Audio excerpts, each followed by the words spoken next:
You know what's kind of crazy? That I've never really lived for a significant amount of time away from a dysfunctional family system or programming. I haven't really lived too far outside of that. And in fact, I'm a little nervous about it. Both my husband and I said, you know what? We need some time away from both of our families, like significant time. It got pretty nuts, pretty crazy. I'm not going to talk about it, but we were like, you know what? We just need some time away from these sick systems. I mean, I've been away from mine for years now.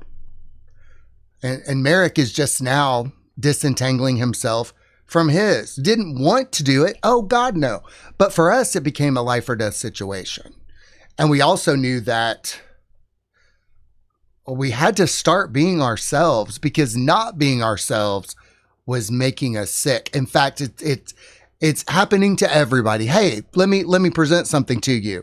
If you are not feeling well, if you are sick, if you got some weird diseases going on, you might be stressed out. Stress usually causes those diseases, and nothing causes a person more stress than faking it, being a fake ass bitch. That'll make you sick. That'll make you overeat. That'll make you take drugs.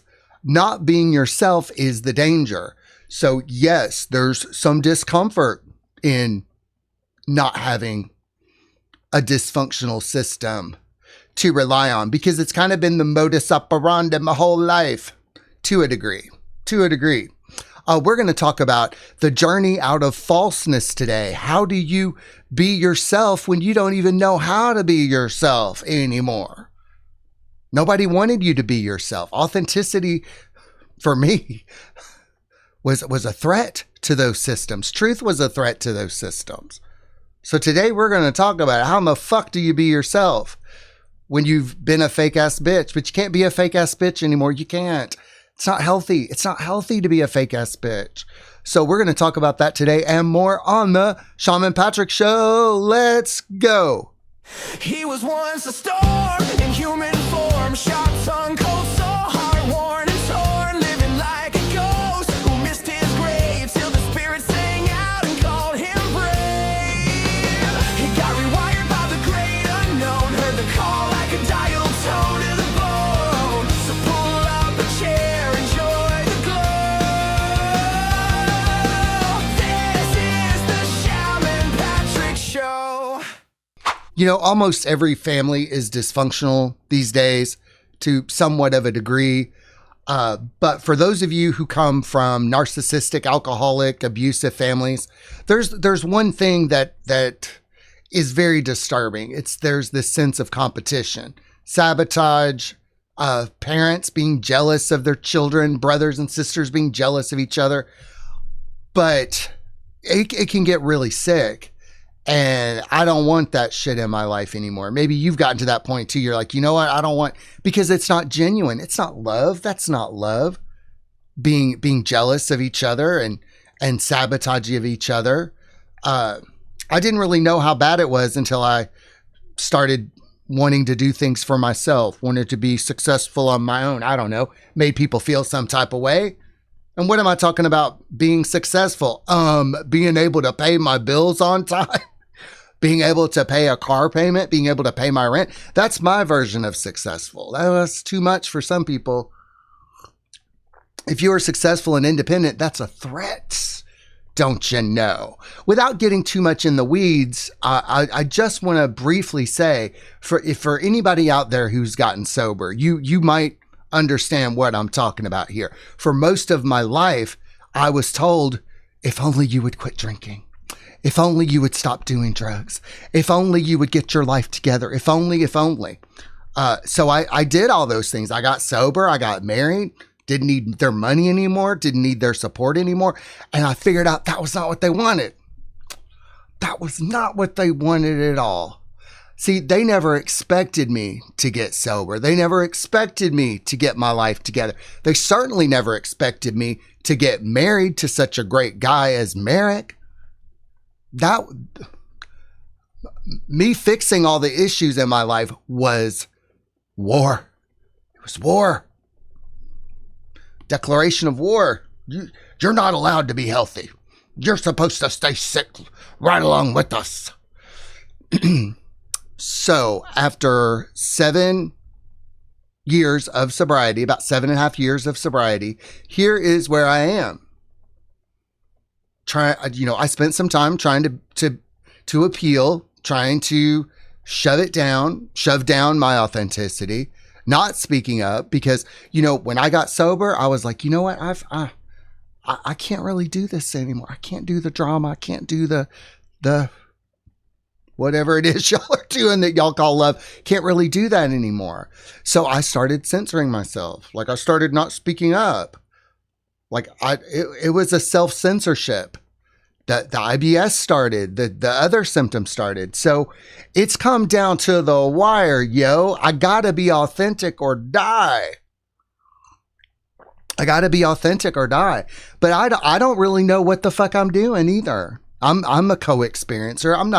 I'm a shaman, but I'm not a know-it-all. I'm definitely in a no man's land of authenticity. And here's the funny thing, started doing a YouTube channel seriously last year. Really went for it last year. Like, Merrick and I were like, you know what? Let's fucking go for it. And it made everybody in our life feel some type of way, except for our friend Dan. Everybody else was like, God, no, you can't go for your dreams. Oh my God. Such panic. Phone's ringing off the hook. You got to drop everything, Patrick, and come over. Well, I'm doing a stream right now. You got to come now. I mean, there were days that I was doing a live stream every day. 7. We've been doing them for the past year. Every day, family would call in the middle of a live stream. I just started ignoring it. Some of y'all might remember that. Like, why are they calling during your life? They know why are they calling? So, when you do go for it, when you do heal, when you grow, when you do what you are meant to do with your life, when you start being authentic, might make people feel some type of way. So what do you do about it? Well, I wrote something about it. I wrote a presentation about it. And it's just as much for me as it is for you. So let's get started with today's presentation. The journey out of falseness. Warning may cause spiritual whiplash and the sudden death of codependent dynamics. Because that's really what it is. When you're not being authentic, you're kind of manipulating people into liking you. Because they probably aren't going to like the real you. They're probably not going to like who you really are. But then again, you don't know who to be either, because they're not being real. You're not being real. What are we going to do here? We're all just going to be fake together? No. That's going to make us all sick. We're going to have to drink. No. What are we going to do? Well, I decided I'm going to be more authentic than ever. But at the same time, who am I? See, I've only been sober for 7 years. I had to relearn how to do everything. It was like I had a stroke. Like, I had to learn how to write again. I had to learn how to speak publicly again. Sometimes I still don't know what to do. But you know what? That's fine, because do any of us, should we know what to do in social situations? I went to a party recently, a sober party. All of us are like, I don't know what to fucking talk about. But we laugh, like we're all sober together. We're all new. We're all like, this is new for me. I mean, in the old days, I'd be having a beer and doing cocaine right now. I don't know what to do. But it's fun that way. It's fun at these sober parties. Because we know we can't go back to drinking. We know we can't go back to doing drugs, but we know that we just have to keep going. Just keep pushing in this brave new world of honesty and truth. It's a little weird. It's a lot weird. But I will tell you this, shamans don't do small talk. They cut through the noise like a machete in a jungle of bullshit. They'll drop a truth bomb so raw and shocking it makes the ego flinch. because that's the point, to smoke out the false self hiding behind politeness, performance, and projection. A mature, sane, and rational person cannot be offended by anything. Only the ego takes offense, and only because it's been caught red-handed. Truth-telling requires the risk of offending people, because if no one's uncomfortable, you're probably just reinforcing the lie. Authenticity is terrifying for fake-ass bitches. It's sunlight to vampires. The real recognize the real. The rest, they hiss, squirm, and run for shade. I say this because it's easy to talk to people who are working a program. It's easy to talk to people who are in recovery. There's no hurt feelings. There's no walking on eggshells. There's none of that stuff. But for some people, it's really difficult for me to communicate with them because I know they're going to be offended by something I say, so I don't want to offend them. But I'm getting to the point where I don't fucking care. Bitch, I'm a shaman. I don't fucking care. You know, my feelings are my responsibility. Your feelings are your responsibility. I can't manage everybody's feelings. We all have to be adults and we all have to manage each other's feelings. I'm also on the tail end of a hermit mode. And this hermit mode, which was gifted to me by my husband and the spirits and God, has probably been the best, most difficult, most uncomfortable thing I've ever gone through. And if that's, I pray that everybody gets a hermit mode just to sort shit out, just to get to know who they are without having to pretend to be anybody else on a daily basis. I am so lucky. I am so grateful. Thank you, thank you, thank you. Whew, so grateful for that, because many people will never get that. They'll never get an extended period of time to figure out who they are. What did my husband tell me? Patrick, figure it out. Because Merrick knows at some point in his life, he'll probably have to take a hermit mode.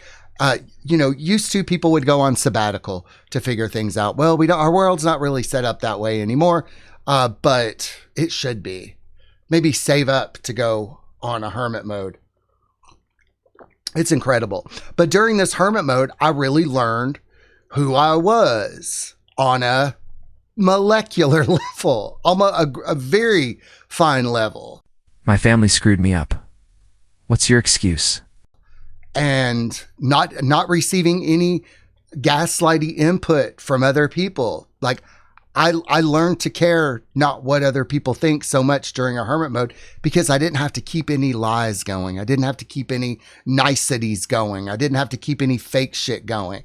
I didn't have to go out into the world and talk to somebody who had seen something on the news and wanted to talk to me about it. And I'm like, I don't know what that is. I didn't have to deal with any programming or propaganda or anything like that. So I'm in a very good place today because of that hermit mode. And I don't get lonely. I don't have loneliness anymore. I don't seek out painful situations just because I feel lonely. Conquering loneliness is the very first step in becoming more authentic. But what does being authentic even mean?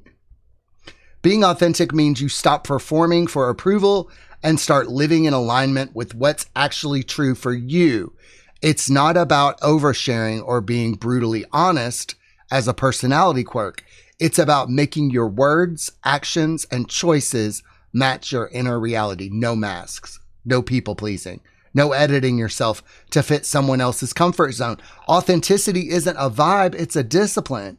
The daily practice of refusing to abandon yourself, even if it costs you relationships, opportunities, or the illusion of being liked. There are people out there who do not like me. They don't. They'll be nice to me in public, and I'm like, you don't have to be nice to me, huh? You don't like me. That's okay. I mean, I don't like run up to people and hug them, but I at least know where people are coming from. I know why they may not like me, because I'm pretty outspoken about Christianity. I'm pretty outspoken about things. But if you've seen my video, how to tell a serious shaman from a not so serious shaman, you know that shamans don't like abusers very much. I mean, we stick up for the underdogs and we call out abusers and bullshit and stuff like that. So it's okay to not like me. And in fact, this work might go better if you don't like me. You might be able to hear some of the things I say a little bit better if you don't like me. You don't have to like each other. Something we learn in recovery. We don't like each other in recovery, but we don't have to like each other. You're not supposed to like people, but you do have to love people. You do have to love people. And I love almost everybody. I do love everybody, even if I don't want to hang out with them all that much.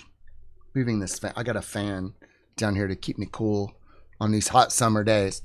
But being authentic, does it mean being a bitch? Does it mean being a loudmouth? Does it mean spouting your opinions to people who may not be receptive to your opinions? No, it does not. I'm opinionated on this YouTube channel, but also you click on this video and you can click off of it. I trust in your ability to judge whether or not the stuff I talk about resonates with you. I promise I will not come over to your house and ring your doorbell and say, I noticed you didn't watch this video. Why? You are not forced to watch these videos. Although sometimes in the past, people would act like I was forcing them to watch these videos. I'm like, no.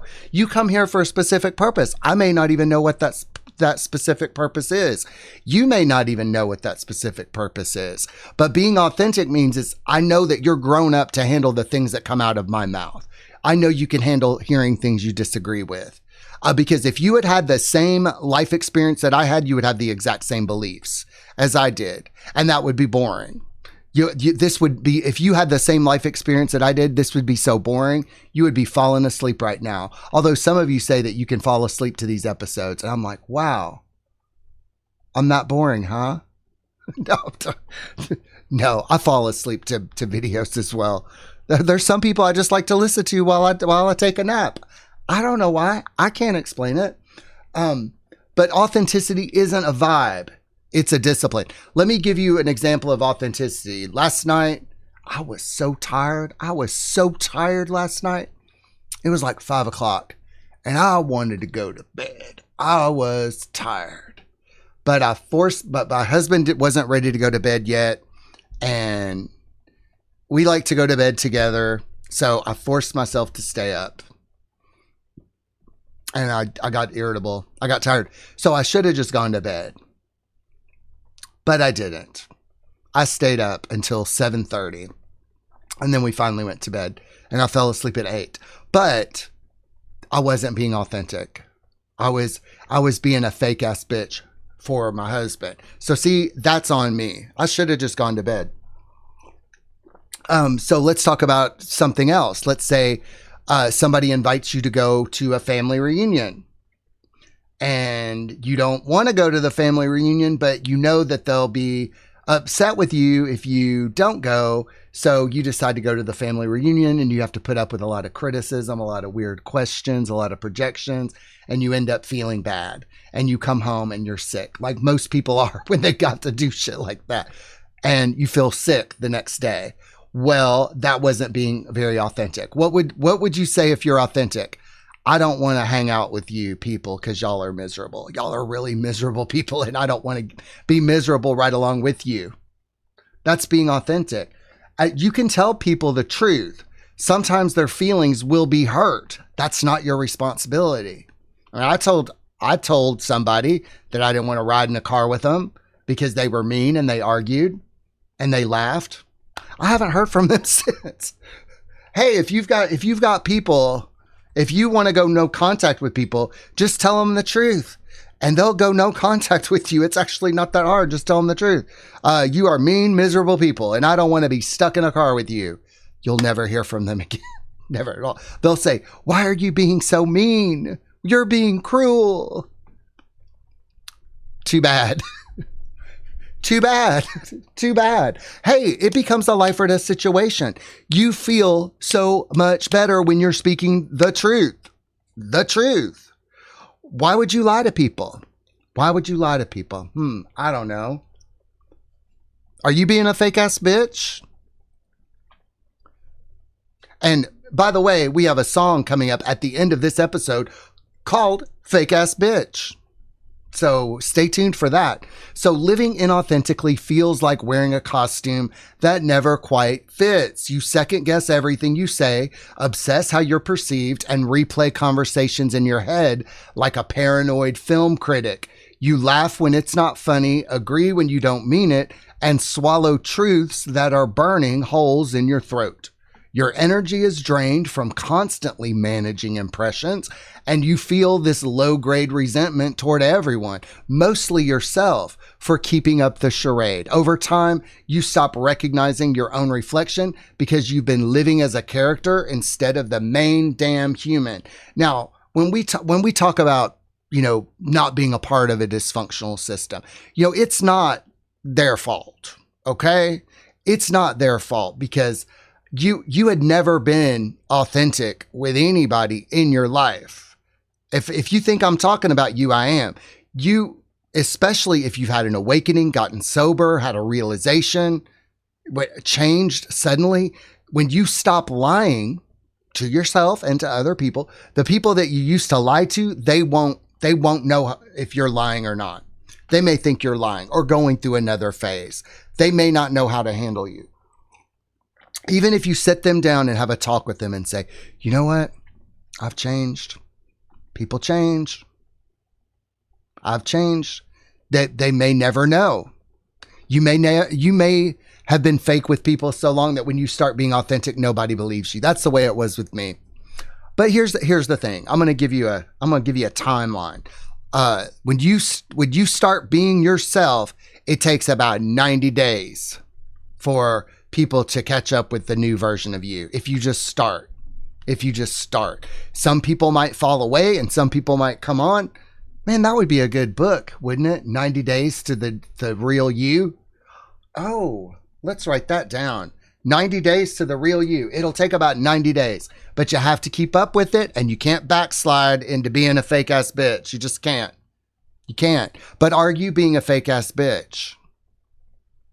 If you're choosing your words with care, if you're worried about how other people think, you know how I'm getting through this part? I'm doing premieres. It is so difficult for me to watch a premiere video of myself while people are watching it in the chat room. It is very difficult for me, but you know why I'm doing it? Because that's the only way through this part. That's the only way through it, to get through that discomfort, doing the hard thing, doing the thing that you don't want to do. Yeah, I said, what would be the most difficult thing for me to do on the Shaman Patrick show? I would much rather just upload the videos. Nope, I got to watch them back too with other people. Oh, hell yeah, let's do the hard thing. Let's do the difficult thing. Because all the while, I'm having to listen to myself talk back about this stuff. I'm like, do people like it? Do they like it? Will they like it? Am I saying the right thing? What if I piss people off? Don't you know that it's getting better each and every time? And one day it won't bother me at all. Hey, it's an exercise, yo. The best way to get the fuck over yourself is to do a YouTube channel, YouTube video, live premiere it, and have to watch it back with everybody else. Oh my God. Oh my God. So if you've realized that you're being a fake ass bitch, listen up. So you woke up in a lie. Congratulations. You're starting to realize that your life has been one long, exhausting performance in a dysfunctional, low-budget reality show called Don't Rock the Boat. You were cast without auditioning, given a fake script, and told that silence is golden, even when you're surrounded by emotional arsonists playing with matches. Silence isn't golden when it's a muzzle. If you came from the type of situation that I came from, you're not supposed to speak up. You're not supposed to speak up. In fact, if you speak up, there could be consequences. Like in my family, this is the idea. The men in the family, the men could beat their wives, abuse their children, be horrible parents. But if they went and got outside help, if they went to AA, oh my God, that was the problem. If you spoke out about it, that was the problem. If you told a therapist about it, if you told a friend about it, That was the problem, not the behavior. See, the behavior was fine as long as nobody knew about it. But my extended family is littered with survivors, people who left it, divorced out of it. Man, we should start a support group. There's enough of us now. We could start a support group. But it's why at family funerals, no one in the family was allowed to go up and speak because they knew somebody might reveal the family secrets. Probably demonic, just ate up with demons. So, but you learn from an early age not to speak up about that stuff. You learn to hold on to those secrets. You learn to keep those things secret because nobody wants to be from a family where your father beats their mother. Nobody wants to be from a family where your cousins are getting abused by your uncle. It's embarrassing. You don't want to be from a family where your sister chases you around with a knife. This kind of self-censorship. Maybe your family has financial problems and the mother covers it up and the father covers it up. You don't want to be the family that's poor. You don't want to have that on you. So these secrets, you learn to keep them. You learn to self-censor. But that makes people sick. We're only as sick as our secrets. And so the soul-destroying art of self-censorship. You may have learned to keep your mouth shut to survive. You didn't speak up because every time you did, someone got offended, cried, collapsed, exploded, or played the victim symphony in 12 whiny movements. So you swallowed your voice, your truth, your rage, and your intuition like poison. You told yourself it was love. It wasn't. It was fear wearing a mask and asking you to smile through the abuse. Now, what was your father or mother's favorite tactic to avoid uncomfortable conversations? Maybe it was your grandmother. Got tea in my beard. Maybe it was your grandmother. Maybe it was your aunt, uncle, somebody. You want to have like a real conversation, maybe an uncomfortable conversation. You may want to talk to them about something. My father's favorite was, my heart can't take it, my heart. So over time, you learn that uncomfortable conversations are going to kill your parents. My heart, who wants to kill their parents? I certainly didn't. But that started my self-censorship. The truth can kill. And what did I want to talk to my dad about anyway? I don't know. Hey, why does this woman keep coming over to our house saying you're the father of her daughter? I don't know. What's up with that? My heart. Oh God, my heart. I can laugh about it now, but for a while it was pretty devastating. But see, here, secrets are parasites. You may have been taught to keep secrets for people who didn't even keep your well-being in mind. You were turned into an accomplice. You were the janitor cleaning up other people's emotional messes so that family dinners could stay pleasant. Well, guess what?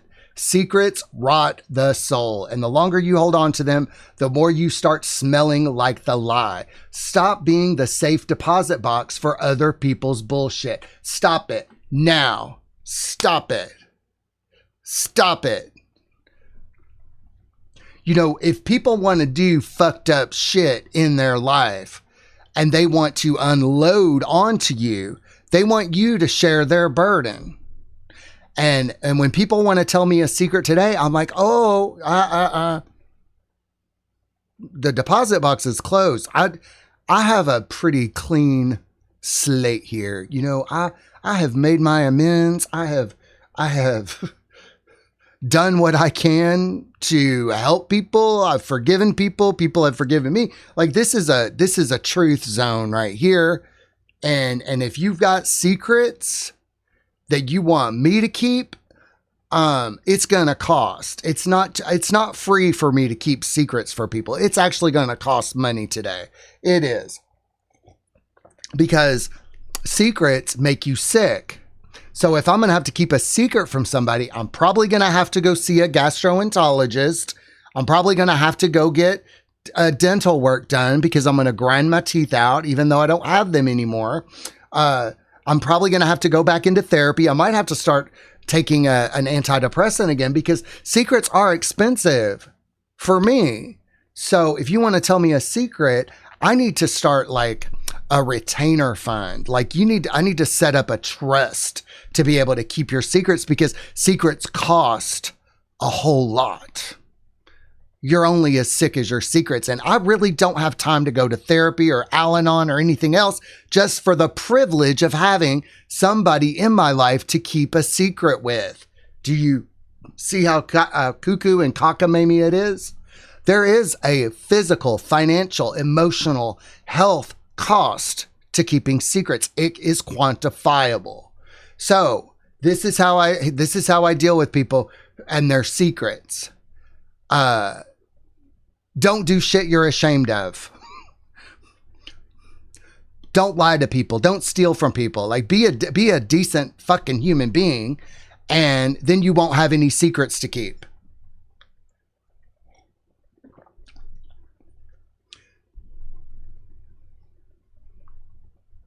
Because it's easy to be authentic when you got nothing to hide. Wow. But it's hard for you to be authentic if you're keeping family secrets. If you're keeping family secrets or workplace secrets or whatever, it's really hard to be authentic. I know, because you always gotta have that in the back of your mind. You know, I can't talk about this, can't talk about that, can't talk about this. It takes a lot of energy. It's a lot of mental energy to keep secrets. You know, if you, let me give you another example. Are you speaking to your brothers and your sisters, or are you guys siloed off? If siblings are not speaking to each other, there's secrets. There's things that you're not supposed to know about each other. Whenever there's a brother or a sister not speaking to each other, I'm highly, highly suspicious that some fuckery is afoot. Because there's no reason for families to not speak to each other unless one of them knows the truth about something. So, to be authentic, you have to be honest with yourself and other people. But here's the thing. Truth doesn't kill people. Truth sets them free. It does. It doesn't mean you have to let everybody know your business. But you also have to let people know what your boundaries are, what you won't tolerate anymore. You know, you might say, I don't want people who do meth around me. I don't want crackheads around me. I don't want drunks. I don't want people who lie around me. I've talked about this before, but I have a three rule. I'll let somebody lie to me 3 times. And I'll let them know, please don't lie to me. Okay? And I'll let them lie to me 3 times. I'll let somebody gaslight me 3 times. Because I'm compassionate. I'm aware. I know that many people have a hard time with the truth. I came from an alcoholic family. I work with addicts. It's in my life. This kind of thing is in my life. It may not be in your life so much, but it is in my life. Like, I have to fact check people. Have to fact check myself. But it's a triumph to be able to speak the truth. Hell, it's a triumph for me to be myself on this YouTube channel. But here's something to keep in mind. Truth is offensive to the offended. When you start speaking truth, people will call you mean. What they really mean is you stopped lying to protect my ego. Let them whine. Let them rage. Let them call you crazy. They're just mad you're no longer available for their delusions. When you stop playing the fake role, the entire cast gets nervous because now they have to either rewrite the show or finally turn the camera off. This is so disturbing. Imagine this, a picture perfect family. Picture perfect family. White picket fence. Perfect. There's a son, there's a daughter. Perfect. But let's say the son starts drinking. Well, something's up in the family, right? Something's messed up. But this family is perfect. It's all about the appearances. But eventually, that drunk son starts calling out mom, dad, sister, maybe the rest of the family too, maybe the grandparents. The alcoholic son becomes the problem that needs to be fixed because it's exposing the family secrets. Dad is cheating on mom. Dad is emotionally abusing the daughter. The whole family is sick, but the son is the drunk one, right? So the son he's got to get his shit together because he's going to cause the whole thing to be exposed. Oh my God. The son gets sober. But the son in sobriety is not the pushover anymore. He's not the little baby. He's not the rollover anymore. He starts standing up to mom. He starts standing up to dad. He even starts standing up to the grandparents. So the parents, the rest of the family, sabotage his recovery so that he will go back to playing his role. Now the family can say it was him all along. They'll get to preserve the illusion of perfection, but the alcoholic son will probably die in a couple years and the family secrets will be buried right along with him. It's not perfect. It's not pretty, is it? No, but that story is the same story that has been told and told and told. I've seen it happen in a lot of families and it's sad and I'm powerless to do anything about it. So I'll keep telling that story. Hopefully one day it'll stick and you'll understand why people relapse or why people can't get sober in the first place. Because when you sober up, like I said in this slide here, they're just mad that you're no longer available for their delusions. When you get better from their bullshit, it means they had their bullshit. When you get better, you expose that bullshit. When you become more authentic, you expose that bullshit. But what are you going to do? Are you going to go back to being sick? You're going to go back to being a fake ass bitch to protect their delusions? I mean, that's a question we all have to answer. Will you go back to being sick to help other people maintain their delusions? Would you do that? I know this cup looks like titties, but it's an owl. It's an owl. Will you go back to being an addict alcoholic just to protect other people's delusions? I mean, some people do. Some people overdose rather than face the truth about it all. Cheddar, do you like healing? Cheddar got really sick last year. He had a near-death experience. He got like a disease and then he got attacked and we had to care for him for a long time. But ever since then, he hasn't been the same. He used to love being picked up and handled. He still loves it. He still loves it. But he just hasn't, he's not the sweet little kitty he used to be. He likes to play though. Right? Here, I'm going to put you down. There you go. But using Cheddar as an example, you know, when we heal, we may be less tolerant of bullshit. And also healing can make us a mirror. As you heal, something strange happens. You stop projecting. You stop blaming. You stop needing drama to feel alive. And in that stillness, you become a mirror. To unhealed people, this is terrifying. They will project, accuse, distort, mock, reject, slander, or ghost you because looking in the mirror is not something they ever thought they would have to do. People will scream, "You've changed." Good. That means they noticed. Healing from childhood trauma might throw your parents into a panic because they might have to realize they weren't perfect parents. Now, I want you to, you could even screenshot this if you want, because you stop projecting, you stop blaming, and you stop needing drama to feel alive. And in that stillness, you become a mirror. And you'll notice that people will start projecting onto you. They'll start projecting motives onto you that you don't really have. They'll say, you're judging me. You're like, they'll start saying things like, so what you're saying is literally you have just stopped. When you do shadow work, you do this, you kind of shut down the projections because you realize that a lot of relationships that you had were just projectathons. And when you stop projecting, it's like they start having one-way conversations with themselves.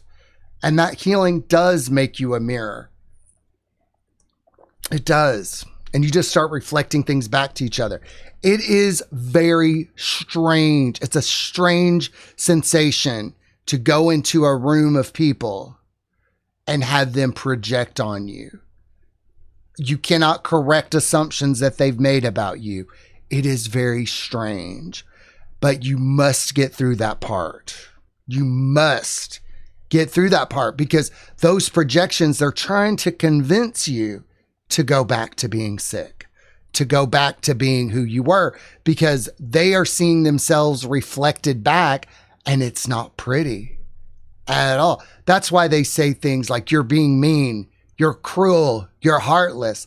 Well, honey, you're the mean one. You're the cruel one. You're the heartless one. This is kind of a gauntlet towards authenticity. It's kind of like you're being tested.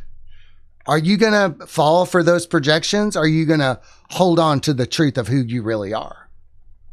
You're not cruel. You're not heartless. You're kind because you're willing to put up with this shit for the people that you love. You know, I talk a lot about boundaries. Okay. And boundaries are important, especially in the early phases of your awakening, your healing, your sobriety. Eventually, you will be able to be around your family again and they won't bother you.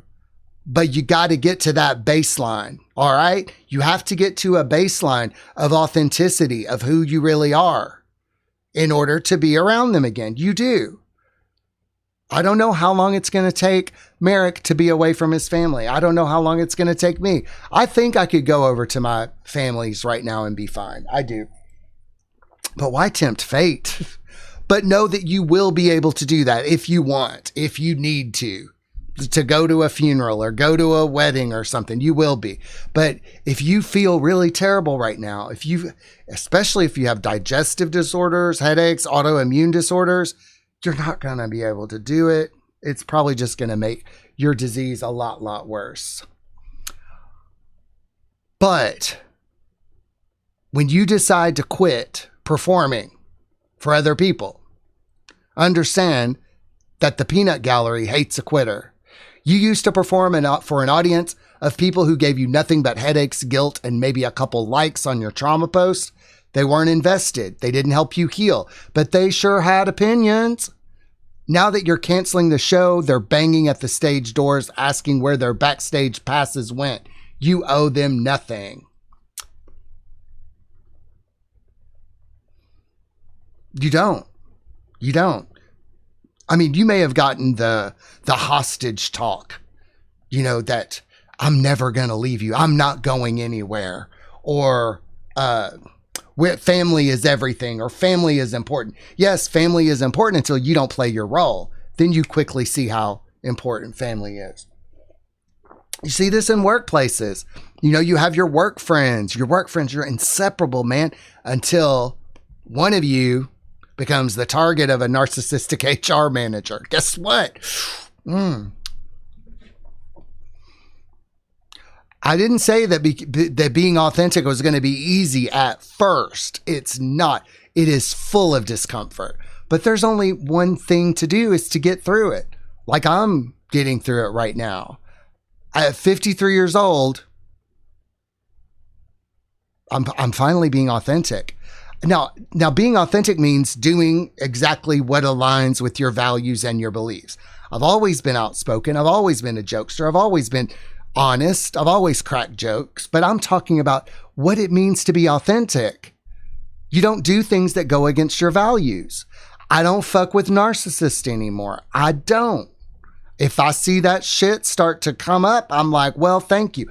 I don't fuck with Marxists or communists or socialists. I don't fuck with it anymore. Somebody starts speaking that Marxist language, I'm like, I'm fucking out of here. I'm not fucking playing with it anymore.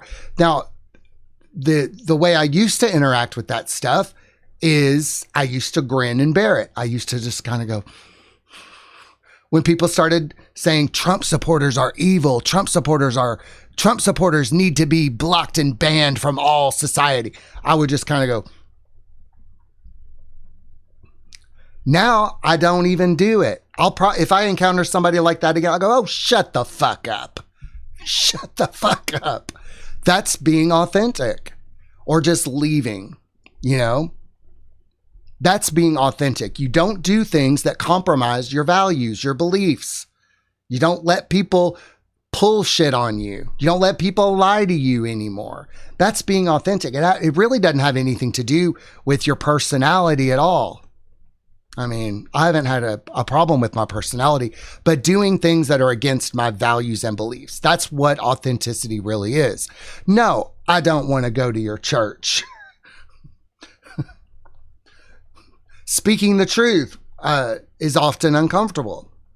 No, I don't want to go to your church to get converted from being gay because being gay is not a problem. Why is being gay a problem for you?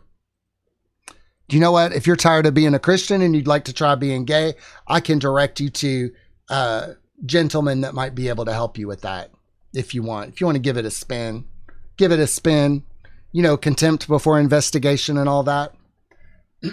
So you have to build a new code of honor, aka burn the script. Speak the truth even if your voice shakes, even if people leave. Let them leave. Let them unfriend, unfollow, and unfamily you.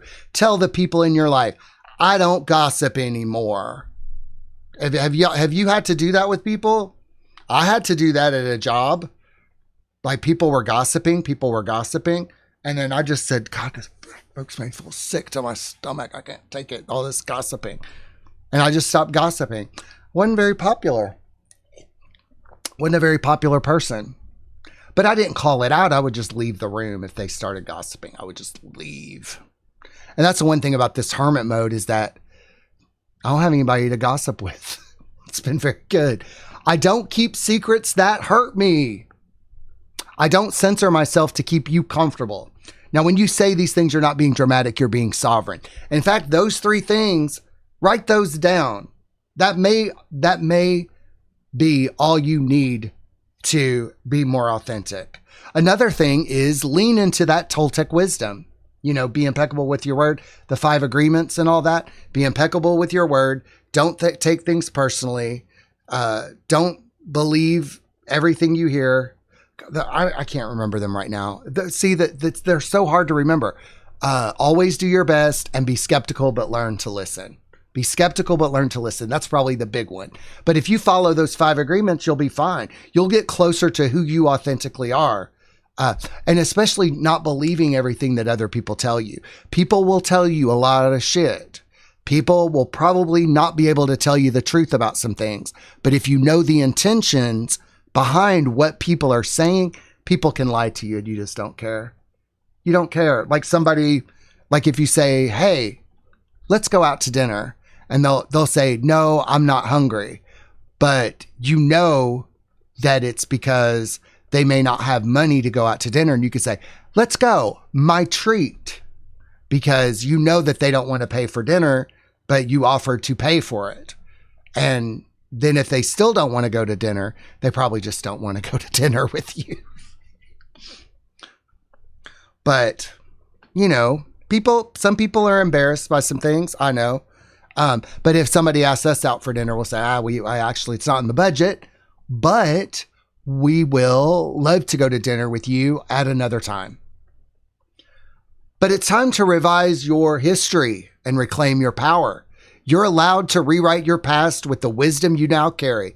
You're allowed to say, actually, that wasn't okay. You're allowed to look at someone you used to worship and say they were abusive. That's not betrayal. That's clarity.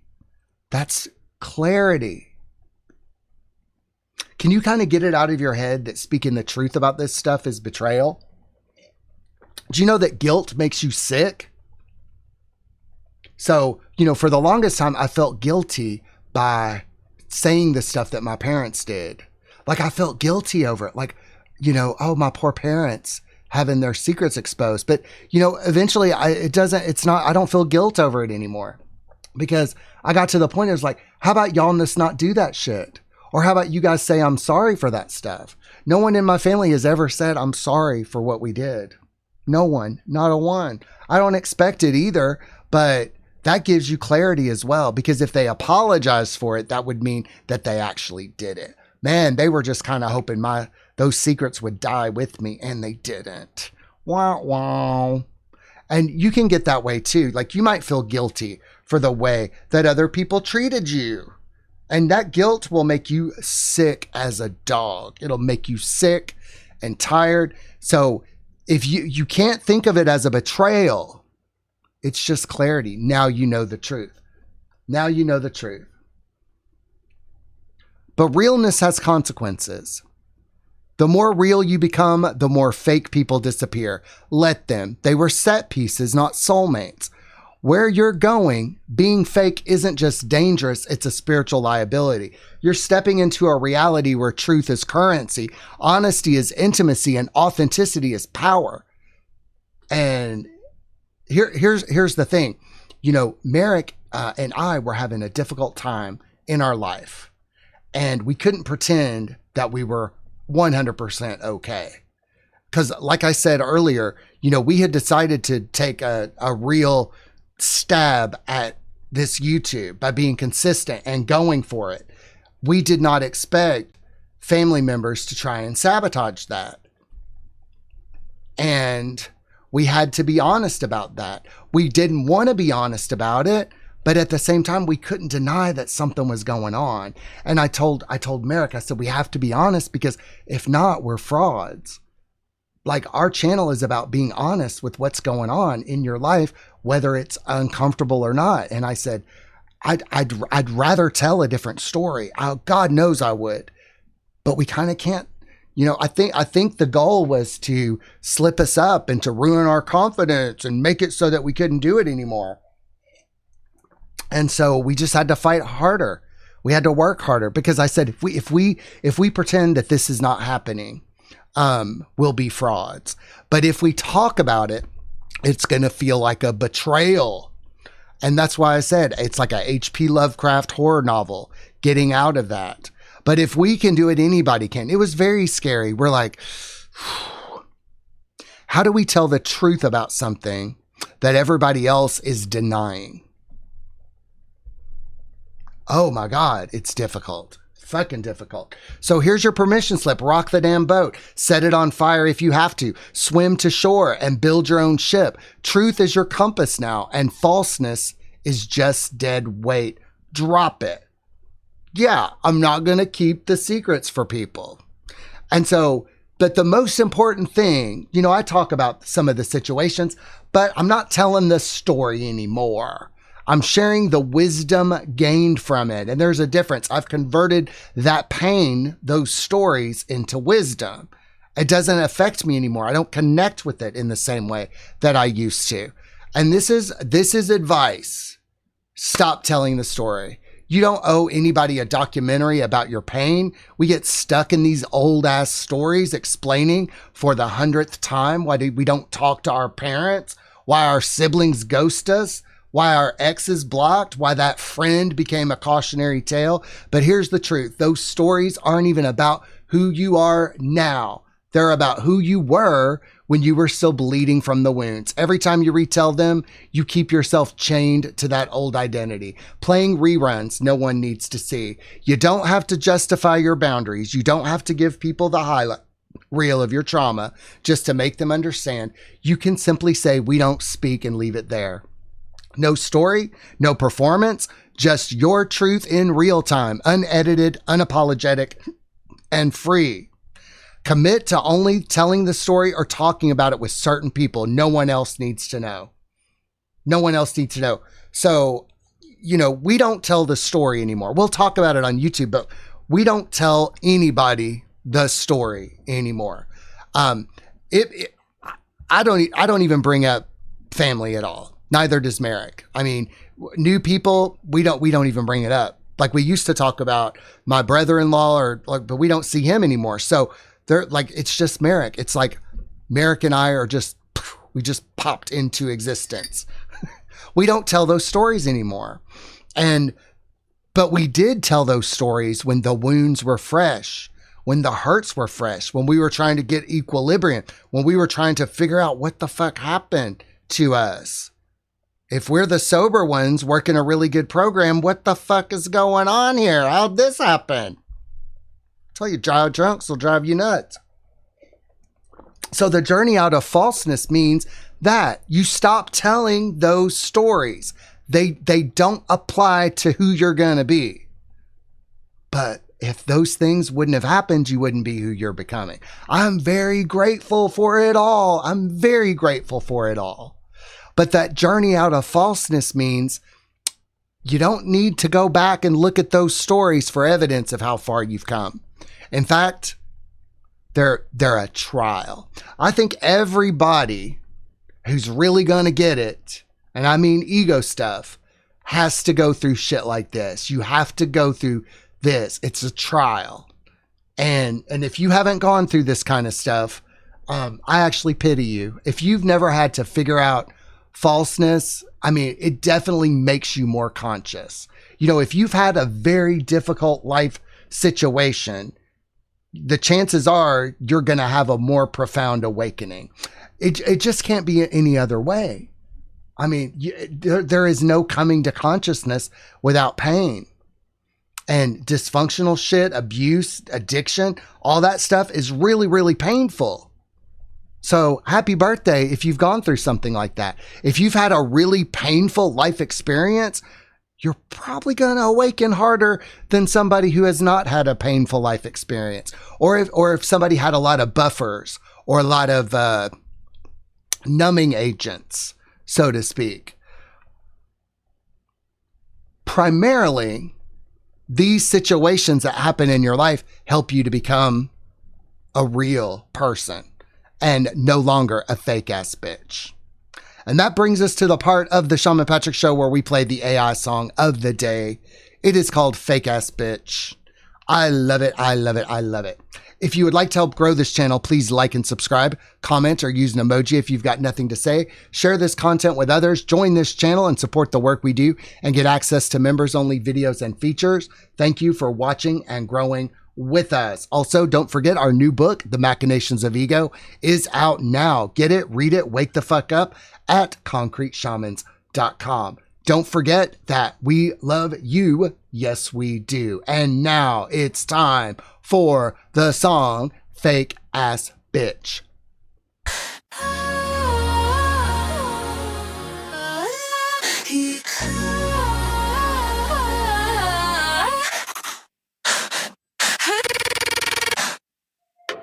I bit my tongue so long it turned black and blue. Playing nice, smiled wide, did what I was told to do. Swallowed truth like poison just to keep the peace. Now I'm coughing up fire and I won't say please. They want sweet, soft, silent and small, but I ain't shrinking just to make you feel tall. You build your castle out of guilt and shame.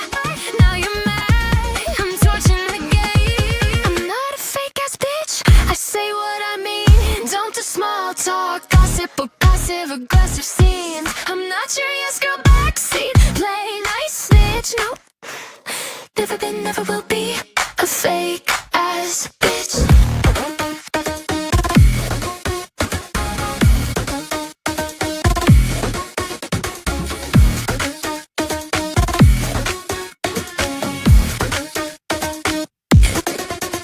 Used to twist myself into pretty little shapes to fit your box of lies and play your high stakes fakes. But now I'm blunt force truth and designer boots, burning down your gaslight roots. You call it rude, I call it real.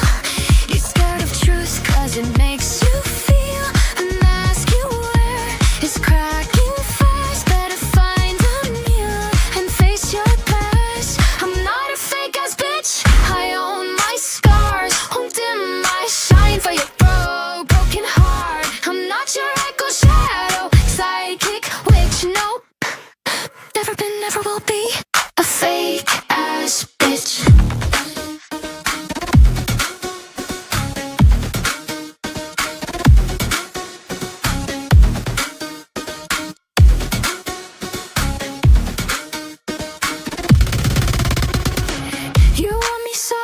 so I won't speak. You want me sweet, so I stay